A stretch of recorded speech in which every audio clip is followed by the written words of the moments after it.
यार room number 37 कहाँ है? पूरा हॉस्टल घूम लिया, मिल ही नहीं रहा। क्या ढूंढ रहे हो? लगता है नए हो हॉस्टल में। हाँ, आज ही आया हूँ। सब फ्लोर चेक कर लिए, 3rd, 2nd, लेकिन रूम 37 कहीं नहीं दिखा। ओह, वो रूम बंद है, उसे 4थे फ्लोर पर शिफ्ट किया गया है। ऊपर जाओ, वही मिलेगा। अच्छा, ठीक है, थैंक यू। वैसे एक बात बताऊं, तेरे रूममेट्स थोड़े टेढ़े हैं, रैगिंग से थोड़ा बचकर रहना।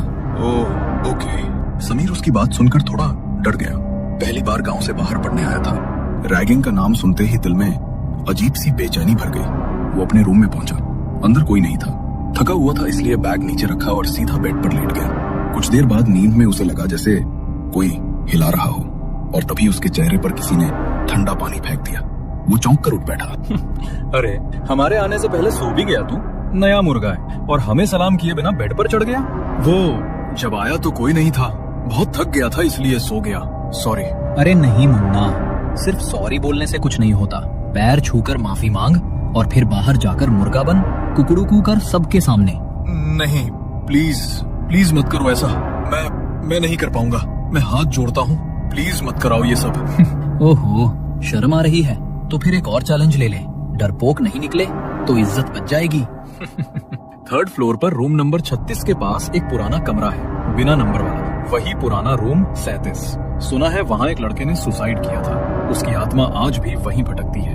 अगर हिम्मत है तो वहाँ जा, बस 10 मिनट रुक जा, अंदर कर लेगा? क्या? वहाँ जहाँ किसी ने सुसाइड किया था? नहीं यार, प्लीज। तो फिर बाहर जाकर मुर्गा बन जा।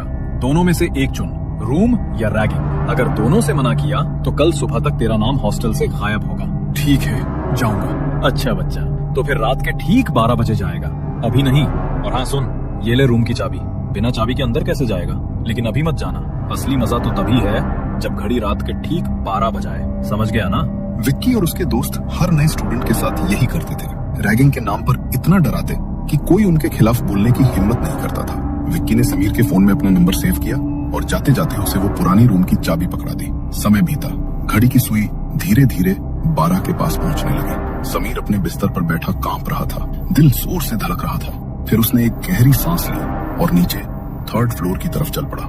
जैसे ही वो सीढ़ियों से नीचे पहुंचा, उसके फोन पर विक्की की वीडियो कॉल आने लगी। ना चाहते हुए भी समीर ने कॉल उठा ली। अरे वहीं क्या जम गया बे? चल आगे बढ़, दरवाजे तक जा और ताला खोल। हाँ, जा रहा हूँ। समीर ने फोन का बैक कैमरा ऑन किया, धीरे धीरे आगे बढ़ा और पुराने रूम नंबर 37 के सामने जाकर रुका। उसने चाबी ताले में डाली। धातु की चर चर आवाज पूरे कॉरिडोर में गूंज उठी। दरवाजा खुलते ही अंदर से सड़ांध की बदबू का झोंका आया। समीर ने कांपते हुए अपने फोन की टॉर्च ऑन की और तभी वीडियो कॉल अचानक कट हो गई। अरे, ये वीडियो कॉल तो कट हो गई। दोबारा करता हूँ, वरना ये सब बोलेंगे कि मैंने जानबूझकर वीडियो कॉल कट की और सबके सामने रैगिंग करेंगे मेरी। समीर ने उन्हें दोबारा से वीडियो कॉल की, लेकिन कॉल लग ही नहीं रही थी। तभी उसे कमरे में किसी की हलचल महसूस हुई, जैसे कोई अपने दबे हुए कदम बढ़ाते हुए उसी के पास आ रहा हो। कौन है? कौन है यहाँ? समीर के इतना पूछते ही वहां पर होने वाली कदमों की वह हलचल अचानक शांत हो गई। समीर को भी लगा शायद वो उसका वहम है, मगर तभी कमरे की खिड़की अचानक खुली और तेज आवाज के साथ बजने लगी।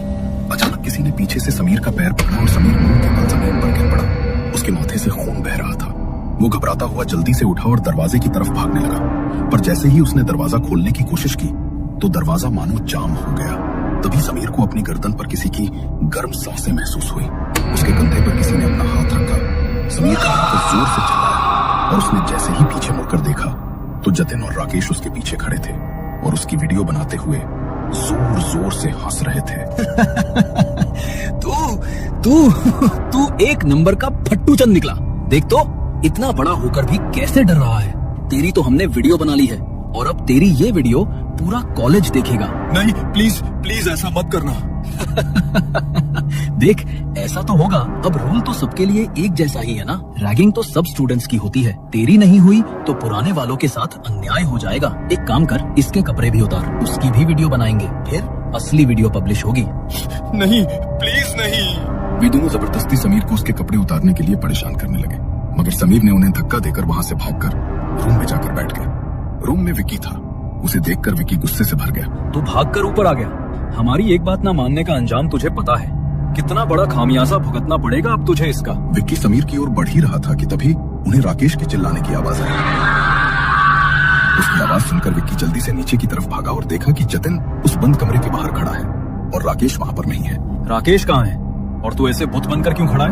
बोल ना, क्यों चिल्ला रहा था राकेश? वो समीर जैसे ही ऊपर भागा तो अंदर किसी के पैरों की आवाज आई। राकेश तो आराम से खड़ा था, कोई और दिख भी नहीं रहा था वहाँ, मगर किसी ने उसे पकड़ा और खिड़की से धक्का दे दिया। क्या? ये तू क्या बोल रहा है? नीचे सब लोगों की भीड़ लग गई है यार। अगर मैं फंस गया तो, क्योंकि अंदर उसके साथ कमरे में मैं ही था। डर मत, कुछ नहीं होगा। पहले नीचे चलते हैं हम। वो दोनों घबराते हुए नीचे गए तो वहां हॉस्टल के सभी बच्चों टीचर्स का जमावड़ा लगा हुआ था।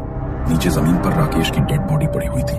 थोड़ी देर बाद पुलिस की टीम आई और उसकी बॉडी को वहां से उठाकर ले गए। पूछताछ के लिए उन्होंने स्टूडेंट्स से बात की और सीसीटीवी की फुटेज चेक की। पहले तो उन्हें जतिन पर शक हुआ, मगर जतिन ने जब अपने फोन की वीडियो उन्हें दिखाई तो पुलिस वालों को उसे छोड़ना पड़ा, क्योंकि उसके खिलाफ उन्हें कोई ठोस सबूत नहीं मिला। एक हफ्ता बीत गया। जतिन और विक्की राकेश की मौत के सदमे में थे। बहुत दिनों बाद आज उन्हें नींद आई थी, मगर जैसे ही घड़ी में रात के ठीक 12 बजे उनकी खिड़की पर एक दस्तक हुई। उस आवाज से जतिन की नींद टूट गई। उसने उठकर देखा तो आसपास कोई नहीं था, मगर जैसे ही वो वापस अपने बिस्तर की तरफ जाने लगा, पीछे से उसे किसी का धक्का लगा और उसका सिर सीधा सामने टेबल पर जाकर लगा। उसके माथे से खून निकलने लगा। वो डरता हुआ पीछे की तरफ मुड़ा तो एक भयानक परछाई उसके सामने खड़ी थी, जो उसी की तरफ बढ़ती हुई आ रही थी। डर के मारे जतिन के मुंह से चीख भी नहीं निकल पा रही थी। उस परछाई ने उसे हवा में उठाया और सामने की दीवार की तरफ फेंक दिया। वो दीवार में इतनी जोर से जाकर लगा कि उस आवाज से कमरे में सो रहे विक्की और समीर की नींद टूट गई। समीर ने जल्दी से रूम की लाइट ऑन की तो देखा कि जतिन जमीन पर गिरा हुआ है और सामने की दीवार उसके खून से सनी हुई है। उसे देखकर वो दोनों घबरा गए और उसकी तरफ दौड़े। ये क्या हो गया तुझे जतिन? ये सब किसने किया तेरे साथ? मैं अच्छी तरह जानता हूँ ये सब तूने ही किया है समीर। अगर जतिन को कुछ हुआ तो मैं तुझे छोड़ूंगा नहीं। विक्की ने जतिन को उठाया और हॉस्टल की गाड़ी में उसे जल्दी से अस्पताल लेकर गए। डॉक्टर ने उसके माथे पर सिलाई कर बैंडेज किया, मगर उसकी सिलाई अपने आप खुलने लगी, जैसे कोई जानबूझकर उन्हें उखाड़ रहा हो। जतिन इतने दर्द में था कि उसकी चीखें पूरे अस्पताल में गूंज रही थी। डॉक्टर, विक्की और समीर जल्दी से उसके पास दौड़े तो उसका पूरा चेहरा खून से भर गया था और वो बड़े ही भयानक तरीके से चिल्ला रहा था। डॉक्टर ने उसे संभालने की कोशिश की, मगर वो अचानक हवा में उठ गया और बहुत तेजी से जमीन पर गिर पड़ा। नीचे गिरते ही उसकी मौत हो गई। किसी को भी अपनी आंखों पर यकीन नहीं हो रहा था कि जतिन के साथ ये सब कैसे हुआ। विक्की सदमे में था, क्योंकि पिछले एक हफ्ते में उसने रहस्यमय ढंग से अपने 2 दोस्तों को खो दिया था। कुछ दिन बाद वो हॉस्टल के अपने कमरे में बैठा था, तभी समीर कमरे में आया और अंदर आते ही विक्की उस पर झपटा। मुझे अच्छी तरह पता है ये सब तूने किया है। बोल ना साले, तूने ही किया है ना? तू यहाँ आया है तभी से ये सब हो रहा है। मेरे 2 दोस्त मारे गए, मैं तुझे छोड़ूंगा नहीं, मार डालूंगा मैं तुझे। विक्की ने दोनों हाथों से समीर की गर्दन दबानी शुरू कर दी, मगर समीर के चेहरे के भाव देखकर विक्की का दिल बैठ गया, क्योंकि समीर के चेहरे पर एक भयानक मुस्कान थी और उसकी आंखों से खून टपक रहा था। डर के मारे समीर की गर्दन से विक्की के हाथ की पकड़ छूट गई और वो अपने कदम पीछे हटाने लगा। अभी तो बस दोनों ही जाएंगे, लेकिन तेरा मरना तो बाकी है। जब तक मैं तुझे नहीं मारूंगा तब तक मेरा बदला पूरा नहीं होगा। बदला? कैसा बदला? तुम्हारा दिमाग तो खराब तो नहीं हो गया है समीर? तुम ये कैसी बातें कर रहे हो? किस बात का बदला लेना चाहते हो तुम मुझसे? बदला याद करो 11 सितंबर की रात तुमने क्या किया था? भूल गए हो? या मैं याद दिला दूं। समीर ने जैसे ही 11 सितंबर का नाम लिया तो विक्की की आंखों के सामने मानो एक फ्लैशबैक चल पड़ा। तुम लोग प्लीज मुझे परेशान करना बंद कर दो। मेरी वो वीडियो डिलीट कर दो, वरना मैं इस खिड़की से कूद जाऊंगा। अरे तो कूद जाना, तेरे कूदने से हमें क्या मतलब? तू चाहे जी या मर, इससे हमें कोई लेना देना नहीं है। वीडियो तो डिलीट नहीं करेंगे, कूदना है तो कूद जा। नवीन खिड़की के पास खड़ा था। वो तीनों उसे डराने के लिए जबरदस्ती उसे पुश करने लगे, मगर मजाक में नवीन का पैर सच में फिसल गया और वो सीधा वहां से नीचे गिर गया। गिरते ही मौके पर उसकी मौत हो गई और वो तीनों वहां से भाग गए। नवीन का उसके बड़े भाई समीर के अलावा इस दुनिया में कोई नहीं था। जब उसके भाई को ये बात पता लगी तो वो पूरी तरह टूट गया।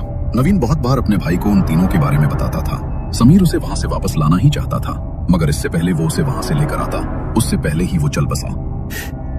तू चिंता मत कर मेरे भाई, तेरा बदला तो मैं लेकर ही रहूंगा। मैं अच्छी तरह जानता हूँ उन तीनों ने ही तेरे साथ ये सब किया है। मैं उन्हें छोड़ूंगा नहीं। समीर ने अपने आंसू पोंछे और एक पुराने बुक स्टोर से वो किताब लेकर आया। उसने किताब का एक पन्ना खोला जिस पर घुल लिखा हुआ था और उसके भीतर घुल को जागृत करने के मंत्र और विधियां लिखी हुई थी। रात के ठीक 12 बजे समीर ने अपने कमरे के बीचों बीच एक सफेद घेरा बनाया और उसके चारों ओर मोमबत्तियां जलाकर रख दी। उस घेरे के अंदर बैठकर वो उन मंत्रों का उच्चारण करने लगा। कुछ देर बाद कमरे में जोर की हवा चलने लगी, मगर उस हवा से भी मोमबत्तियां नहीं बुझी, बल्कि उनकी लौ और तेज हो गई। उसी वक्त सामने एक भयानक परछाई प्रकट हुई। समीर ने अपनी हथेली पर चाकू रखा और एक चीरा लगाया। फिर उसने घेरे के बाहर अपने रक्त की कुछ बूंदें टपकाईं। जैसे ही वो बूंदें घेरे के बाहर गिरी, उसी पल समीर निढाल होकर जमीन पर गिर पड़ा। उसकी सांसें वहीं थम गईं और उसके सामने खड़ी वो भयानक परछाई धीरे धीरे उसका रूप लेने लगी। विकी के सामने खड़ा समीर अब समीर नहीं था, बल्कि वो उसी भयानक परछाई में बदल चुका था। समीर ने गुल को अपने भाई की मौत का बदला लेने के लिए जागृत किया था, और जिस समय उसने उसे अपने रक्त की बूंद भेंट की, उसी समय गुल उसकी आत्मा को अपने साथ ले गया था और उसका रूप लेकर उन तीनों से उसके भाई की मौत का बदला लेने आया था। उसने फिर से समीर का रूप लिया और विक्की की गर्दन को एक झटके में मरोड़ दिया। विक्की जोर से चीखा और जमीन पर गिर पड़ा। राकेश और जतिन के बाद आज विक्की भी जा चुका था और गुल से किया हुआ समीर का सौदा भी अब पूरा हो गया था। गुल अब वापस उसी किताब के अंदर बंद हो चुका है और किसी और का बदला पूरा करने के लिए अब वो किसी का इंतजार कर रहा है।